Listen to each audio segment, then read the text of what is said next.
Bonjour à tous et bienvenue dans une nouvelle vidéo sur les enjeux de la tech et du web. Aujourd'hui, on va parler d'un phénomène lié aux brouteurs avec deux petits exemples. Tout commence ce matin.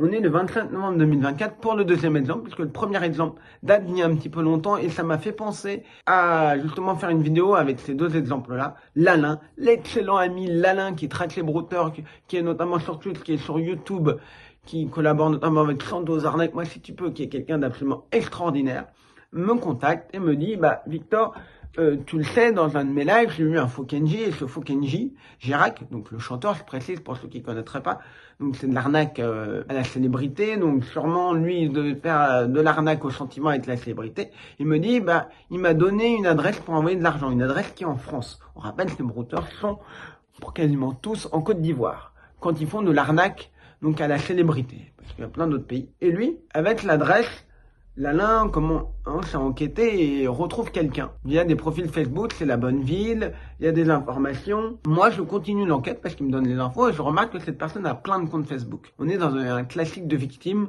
et ce classique de victime-là, ce type de victime-là, c'est des victimes qui ont généralement plein de comptes parce qu'elles ont très probablement perdu l'accès à leur compte. C'est pas un brouteur qui leur dit ferme le compte, rouvre-en un autre. C'est clairement des victimes qui ont perdu leur accès à leur compte. On le voit très bien et on peut même les classer dans l'ordre. On voit à peu près la chose. Et puis, deuxième caractéristique, il y a énormément de brouteurs qui tournent autour de ces personnes-là. On le voit dans les commentaires. Là, on avait c'était un faux Amir. Donc, le chanteur Amir devait certainement essayer de lui soutirer de l'argent. Qu'est-ce qu'il lui dit? Tu me manques énormément, j'attends ton message, mon amour, etc. Donc, on a une victime qui est très vulnérable, qui doit avoir un peu du mal à savoir ce qu'il en est. Et c'est souvent très, très compliqué, ces cas-là. Et on avait eu le même cas d'un brouteur. Alors le brouteur, ce qui était drôle au début, c'est que on avait donc quelqu'un dans la communauté qui traque les brouteurs qui avait fait un faux profil d'un type qui s'appelle Paul et son nom de famille c'était Emploi, H, je sais plus quoi, voilà, un jeu de mots avec le Pôle Emploi. Et le brouteur, je ne sais plus comment, a cru que ce Pôle Emploi était une star du porno en France. Et donc il s'est dit génial, je vais usurper son identité. Et il a usurpé l'identité. Sauf que la photo de profil, c'était la photo, une vieille photo de militaire qui datait des années 1900. Il avait plusieurs comptes, il avait donc plusieurs comptes de Bara. Donc c'est des comptes qui leur servent à trouver des victimes. Et il avait donné une adresse en France. Et en fait, pour envoyer un chèque. Et on s'est rendu compte qu'en fait, c'était une victime qui était sous emprise du brouteur. Et on a réussi à la contacter, on a réussi à la prévenir.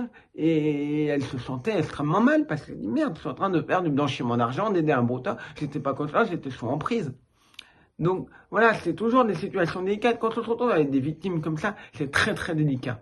Pourquoi c'est très très délicat? Parce qu'on ne sait pas quelles sont leurs relations avec la famille. On n'a pas envie d'arriver et de foutre en l'air une famille. Déjà que c'est quand même compliqué quand on a une personne très vulnérable qui est sous emprise. Voilà, les brouteurs peuvent manipuler des victimes jusqu'à ce point-là pour qu'elles reçoivent des chèques et les renvoient. Le principe du chèque renvoyé, c'est la personne encaisse le chèque et après elle le renvoie via coupon. Je crois que là c'était via coupon. La deuxième partie est intraçable, la partie des coupons. Et ce brouteur était vraiment une ordure parce qu'il avait trouvé un moyen mais génial pour lui. Elle lui renvoyait des coupons et après pour après retrouver où était le brouteur retracé. Bon, on sait que c'était un brouteur en Côte d'Ivoire, puisqu'on l'avait localisé, mais pour lui, il est tranquille, vous voyez?